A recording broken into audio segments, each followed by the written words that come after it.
Là on est en 1943 à Ulyanovsk en URSS, dans une usine d'assemblage de trains, où Leviachine, âgé de 14 ans, travaille comme métallurgiste.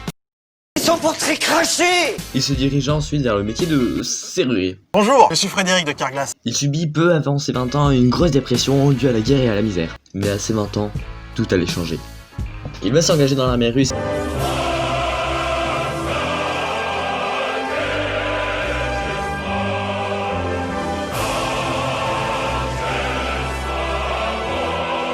Il va mourir. Non, je déconne. Il va s'engager dans l'armée russe et jouer dans l'équipe de l'armée rouge. À son retour en tant que civil, il commence sa carrière au Dynamo Moscou, l'entraîneur l'ayant repéré lorsqu'il jouait à l'armée.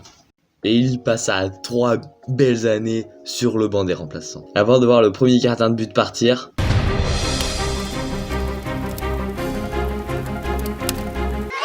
C'est qui ça? Alexei Komich. Et il explosa tout.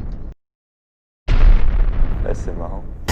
Avec le Dynamo, il a été champion du RSS en 1954, 55, 57, 59, 63. Il a aussi gagné la coupe du RSS en 1953, en 1967 et en 1970. En sélection nationale, il a été champion olympique aux Jeux de 1956. Il a remporté une coupe d'Europe. Écoutez-moi, il a été sacré meilleur gardien européen 9 fois. En 1956, 57, 59, 60, 61, 63, 64, 65 et 66. Et il a été élu Ballon d'Or en 1963. Ouais, mais faut faire collectif, c'est quand c'est ses coéquipiers qui l'a gagné. Aïe.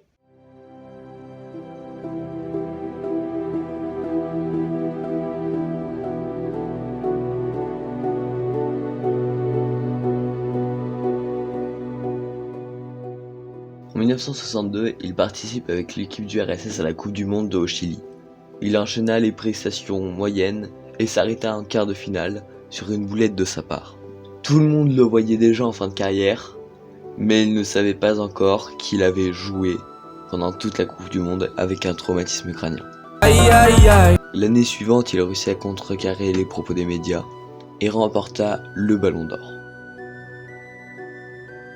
Lors de la Coupe du Monde 1970, il a 40 ans et il préfère laisser sa place de titulaire à un jeune gardien. Ah, brave Lev. Bon allez, on arrête les moments tristes là, ça m'a saoulé. Oui, vas-y, change l'instru. Voilà, c'est parfait, allez. Leviachine est l'un des premiers gardiens à sortir de sa surface et à boxer les tirs. Malgré ses 1m89, il était quand même très agile sur les frappes à ras de terre. Il a littéralement révolutionné son poste et aurait notamment influencé Barthez. Si, le chauve là. Le chauve là, c'est lui la misère au chauve. En 1970, il est temps pour lui de raccrocher les gants. Il s'engage en tant qu'entraîneur dans le même club. Il a été nommé au comité d'état des sports du RSS, ainsi que membre de la direction du football soviétique. Outre cela, il s'intéressait beaucoup à l'histoire, la peinture et plein de matières intelligentes. Oh, quoi encore?